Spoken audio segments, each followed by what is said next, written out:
Nesses 3 anos de desempregado, não há um dia que eu não pense como resolver essa questão. É algo muito complicado de lidar. Quando você perde o emprego e se recoloca há muito tempo, isso não acontece. Acho que talvez esse tipo de problema não aconteça.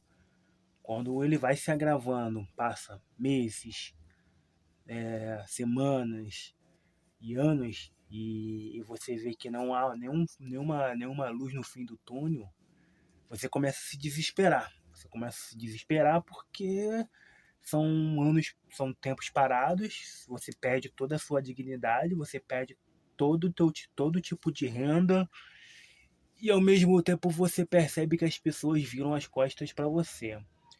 E até as pessoas que estão ao seu redor sequer falam sobre o assunto. Sequer falam sobre o assunto. Então, assim, são momentos muito delicados. E a gente começa a perceber que o desemprego ele não é um assunto que se fala diariamente. Você percebe que até o assunto sobre a escala 6x1, que eu sou contra, também acho que tem que acabar, mas é um outro tipo de debate, durou 3 semanas e depois se esvaziou. Então, assim, pouco se fala hoje sobre a escala 6x1. Então, a situação de precariedade, de trabalho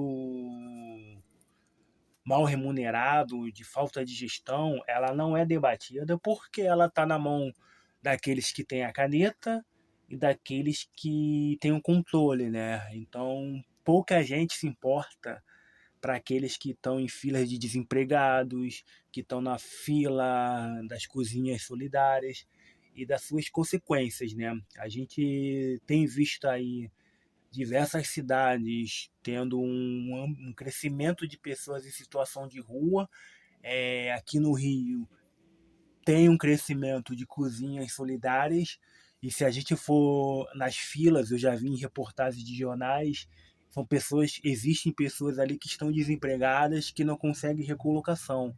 Então, assim, a gente vê várias pessoas a níveis de desemprego, desde pessoas que são mães solos, quem vê a reportagem, a entrevista da Ava Santiago ao Pedro Bial, que ela contrata mães desempregadas porque elas não conseguem ser recolocadas, e você percebe que o desemprego não é uma situação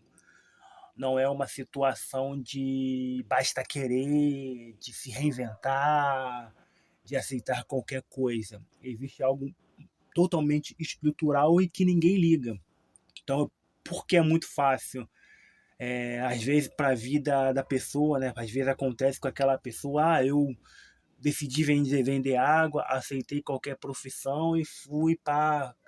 Só que ninguém tem as mesmas 24 horas, ninguém tem as mesmas vontades, as pessoas têm limitações, existem pessoas que em relação com saúde mental, às vezes problemas de saúde dentro da própria família, às vezes você tem filhos, aí você não tem como colocar em creche, como sei lá o quê. Então a gente acaba não pensando isso de uma forma muito macro, né? Porque a gente vive num país continental, de uma forma continental, com cidades, culturas e realidades diferentes, vidas diferentes, meios de consumo diferentes, até os empregos, a forma de contratações são diferentes. Então a gente precisa repensar um pouco como lidar com essa questão do desemprego, com essa questão de como recolocar essas pessoas, com essas pessoas, lidar, colocar isso no debate, pensar no futuro do trabalho, pensar como a automação, a inteligência artificial, a internet das coisas, a evolução dos empregos, de novos empregos, alguns empregos vão desaparecer. Já falei em vídeos anteriores, já teve um emprego que eu comecei como office boy. Você vê histórias de biografias de grandes donos de empresas que começaram como office boy e hoje não existe a profissão office boy. Aí você pensa hoje a galera que vai para os aplicativos e você não tem ali crescimento, porque se você trabalha como aplicativo, seja fazendo entrega ou dirigindo um carro, você não vai ter expectativa de crescimento. E provavelmente isso também vai deixar de existir, porque em alguns países, a própria reportagem do Fantástico está falando, na China, falando que hoje você pega, faz um pedido e você recebe um pedido na entrega. Algumas cidades já têm o uso de carro autônomo. Outras cidades têm evoluído bastante em transporte público. As pessoas vão deixar de ter a necessidade de usar um carro por aplicativo. Então, até esses empregos, que são a válvula de escape de quem está desempregado, ela pode estar ameaçada nos próximos anos. E a gente não está discutindo isso. Então, assim, a gente precisa pensar muito e colocar a pauta do desemprego no debate, a pauta da renda universal no debate.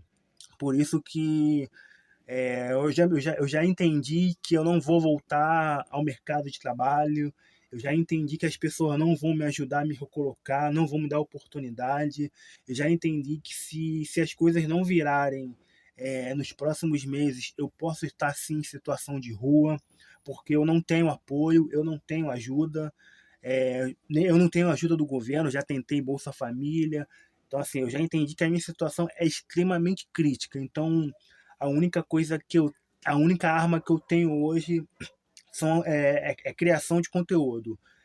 Agradeço muito a avó do meu filho por ter comprado um celular no início do ano, porque se não fosse ela, nem celular teria para criar conteúdo. Então, para tu ver como é que a situação é crítica.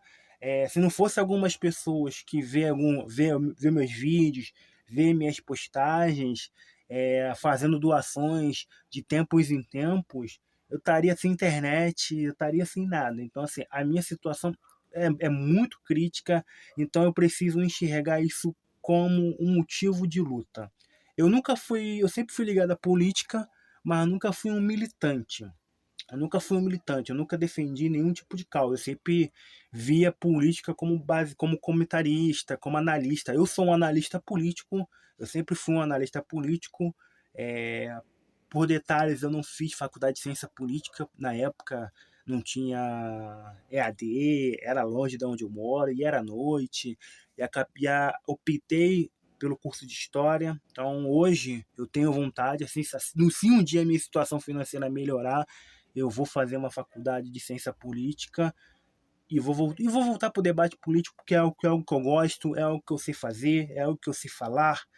E pela primeira vez eu entendo o que eu posso colocar em debate, o que eu posso aprimorar. A gente precisa falar sobre desemprego, a gente precisa falar sobre o futuro do emprego no ponto de vista político, sociológico e filosófico, e histórico também, e da gestão pública, que são as áreas que eu estudo ali, do ponto de vista da economia.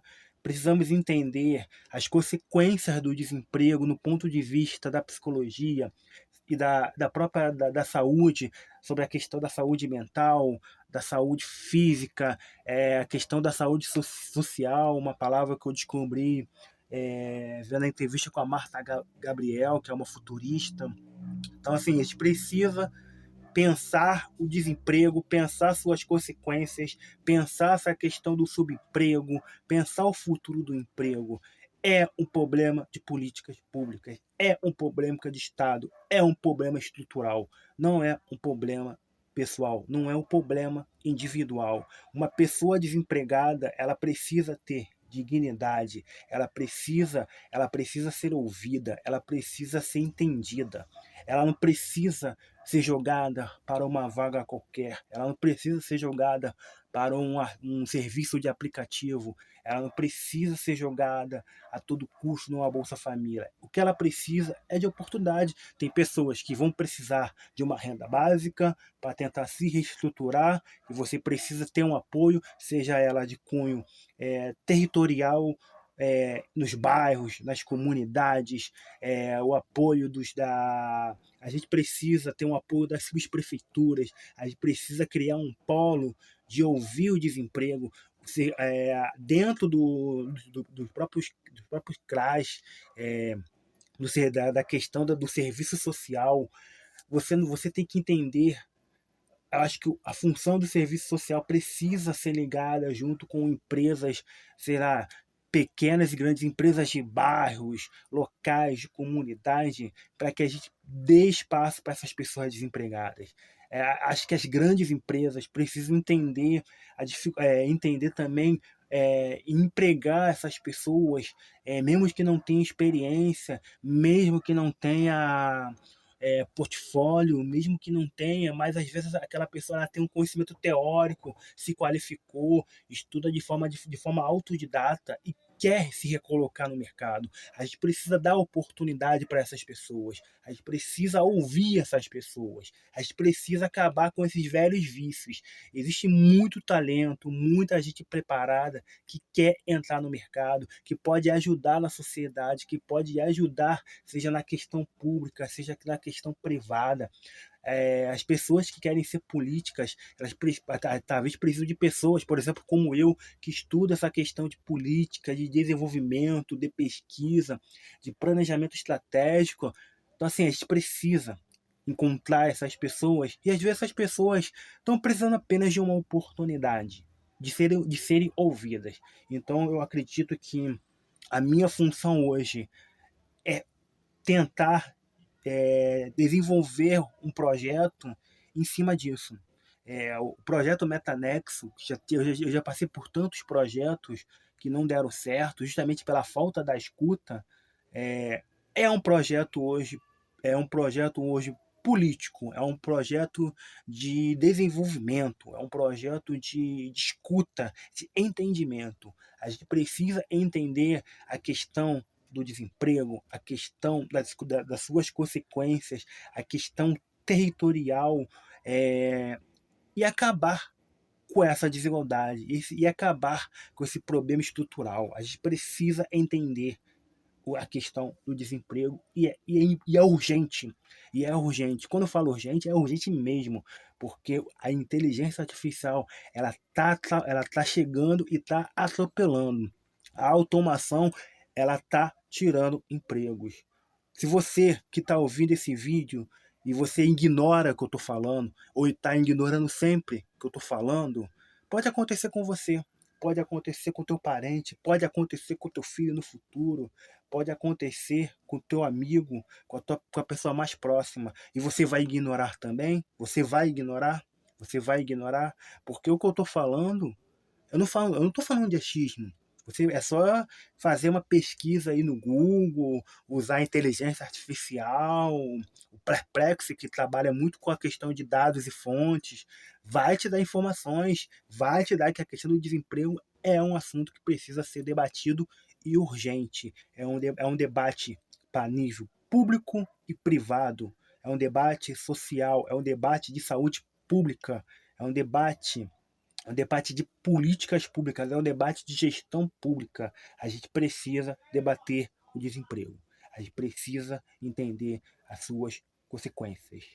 Não adianta lidar com opiniões rasas, com opiniões vazias, com dicas baratas. Isso já está sendo batido. Isso é totalmente refutável. A gente precisa ouvir e buscar soluções possíveis para que esse problema não se agrave mais como está se agravando comigo. É isso.